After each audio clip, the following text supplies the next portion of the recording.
it's crypto. There's other coins that lost way more money than I did. And those people who asked for their money back and were expecting it a year ago, when will they receive their money? We do have instruments in place to make sure those people are happy, even if I got to go in my own pocket. I would do a world tour just to pay them all back. Knowing what I know now, I can guarantee you it's not a scam. You know, I'm gonna show everyone that it's not a scam.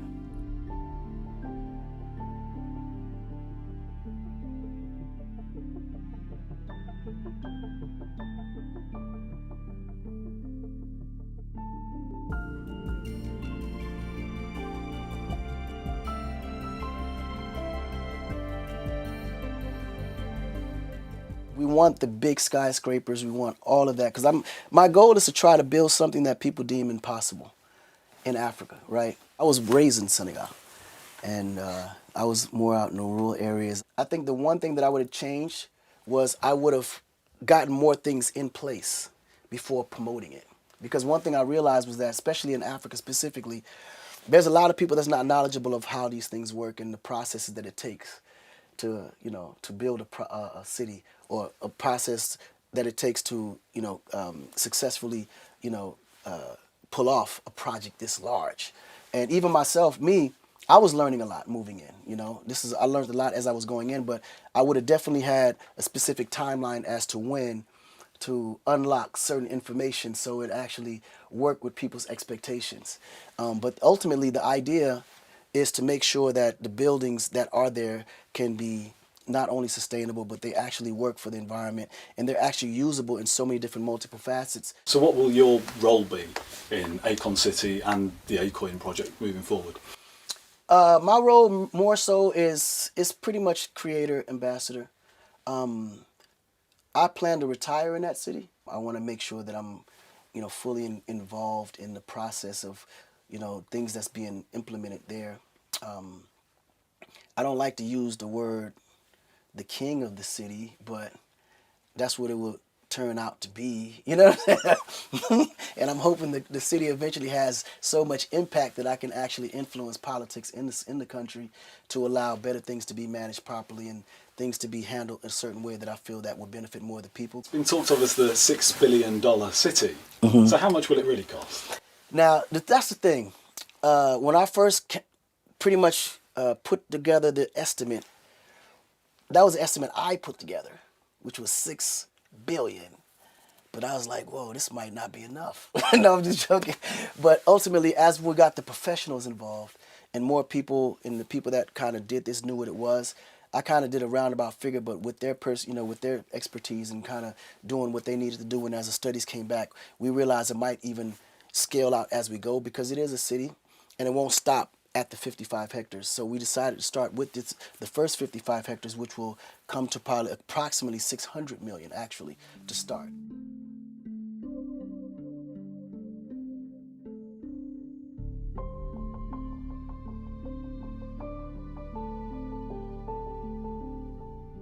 I'm sure you're aware of reports in the Senegalese media that the Minister of Tourism in Senegal said either you respect the lease agreement on the land or the project will be reassigned to other investors. Right. So do you still have the confidence of the government? Politics has always been one of the biggest blockers of anything that forwards economy or the people. I would have unlocked information as things moved forward, because unfortunately, because of me promoting it before we got started, we never anticipated COVID, you know, where everything would be pushed back 2 years. Because the beauty of it is, while we were doing that, we were still working with potential partners. And it gave us actually, I mean, a huge advantage, because then I was able to really, you know, step back and evaluate companies that we can really partner with, that understood the terrain, that understood Africa, that had, you know, real credibility in projects globally, but also had the experience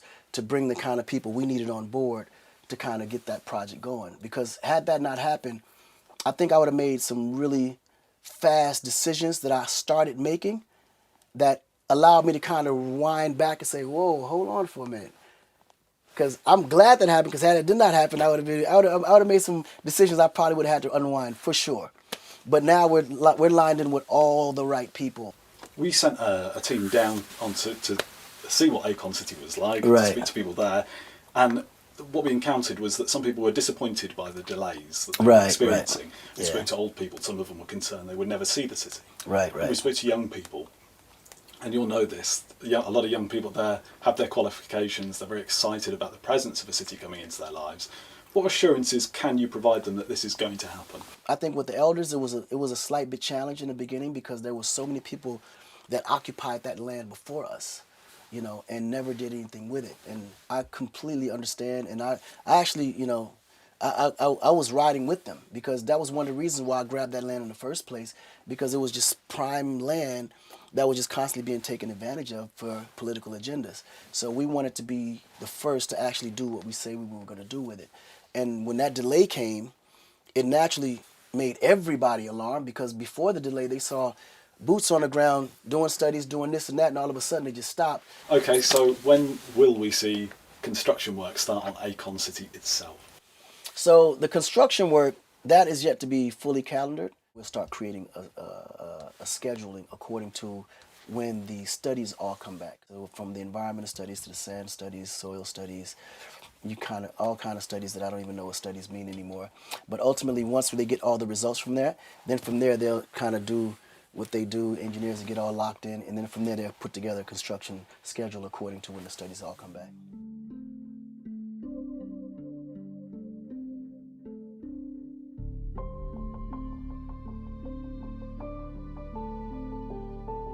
Why did you decide to create your own cryptocurrency in the first place? It bothered me, you know, not to have a currency that was strong enough to compete with the global market in Africa. And it all stemmed from how the currency is built, because none of it is built with African hands or African involvement or African leadership. Everyone's just following suit. So my idea was like, we have to at least create something that allows a little benefit to where we can at least grow, you know, build a token or a coin that we can tokenize ourselves just from our human resource. If just every millionaire or billionaire in Africa just banked in Africa, that will at least give us some kind of leverage to at least create a credit system or allow us to be able to loan from the money that we're putting in to build certain structures or infrastructures or advance our healthcare system. All the things that we're fighting for, it's all because of just not having the proper currency or a currency that's strong enough to give us the value we need just to survive. What assurances could you provide that Akoin would be legal tender in Akon City? Because I'm sure you're aware that Bank of West Africa say Right. that such a project could be illegal to Right. conduct. Well, see, those are a lot of the concerns even I have. I want to make sure that however we involve crypto within the city, it's in a way that it lines up with all the rules and regulations that it would necessarily do to where it doesn't affect the city at all. So we've been very, distant according to how to relate that right now until we fully figured out those dynamics moving forward. So if you go to the supermarket and you want to buy a bag of rice, would you be paying in the CFA franc or would you be paying with Akoin? That we haven't figured out yet, but most likely you will be using the wallet for sure. Now, in which currency, we don't know yet, but we'll have it figured out by the time the city's up, that's for sure. It's crypto. There's a lot. There's other coins that lost way more money than I did. That was just a matter of the temperature of where the market was. Because Akoin is a coin that's building to a certain status. So it wouldn't have took much for it to drop at the rate that it dropped. Plus, unfortunately, the management of it wasn't being managed properly. I take full responsibility for that. But at the end of the day, I think investment is always going to be a risk. So you can't really lose sleep over losing sometimes money in an investment, because there's always going to be opportunities where you can regain that investment. And what I want to do is create an opportunity for anyone that's ever invested in me on any level to give them a second shot at something that's a lot more less risky than it was before. But Akoin's value dropped significantly before the Bitcoin market crash and the general crypto crash. The value of Akoin started dropping from October, November of last year, and it's now worth 2 cents of a US dollar. That's 95%, over 95% its original value. Well, I mean, it's currency. When I started, it was worth 0.000.2. At least it's worth more than when I started. But I mean, you know how it go, man.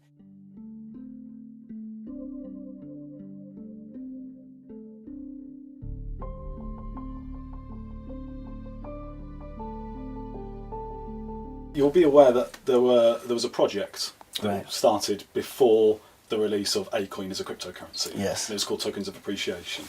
And in that project, there were people who sent money in, people who wanted to back your campaign and wanted to see the cryptocurrency project take off. Mm-hmm. And later there were delays with Akon City and with Akoin. And those people were offered refunds.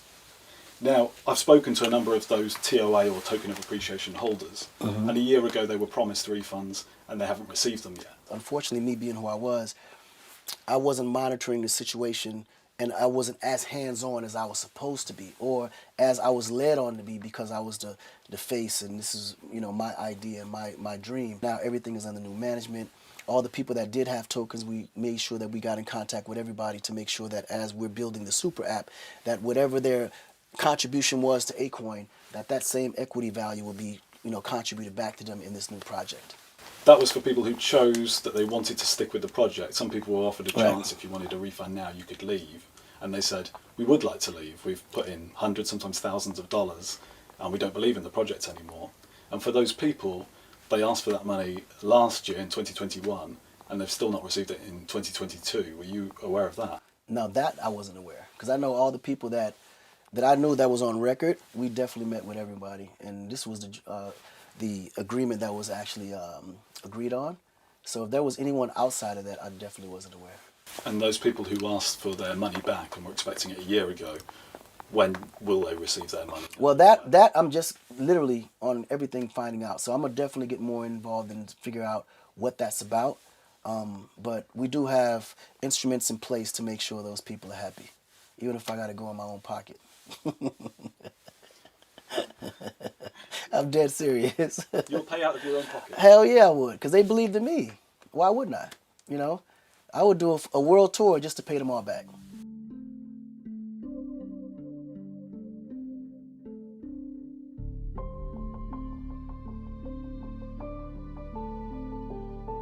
Knowing what I know now, I can guarantee you it's not a scam.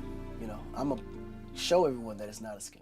There have been a number of delays with Akoin and with Akon City. Right. How can you provide people with an assurance that these are still credible projects? It boils down to rebuilding trust, you know, and I think when you find yourself in a position where you put trust in people and you really want them to be able to have the same passion you have and have the same idea and the same intentions that you have, and you find out later that there's some mixed, you know, opinions and agendas within the circle that you created, you can only blame yourself, right? So moving forward, you have to create a system that's, you know, I wouldn't say bulletproof, but more so a system that's corruption proof.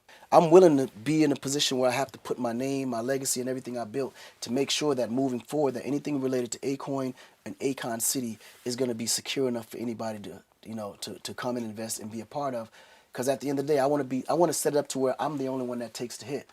I would hate for anyone that believed in what we're doing to come on board and, you know, put their hard-earned money or create all that energy and sweat equity that they put throughout everything to believe in me, and then we disappoint them. So that's not in my intentions moving forward. I'm gonna make sure that I'm more involved on every step to make sure that everybody that's investing in us or that's believing in us is protected, and that's 100%.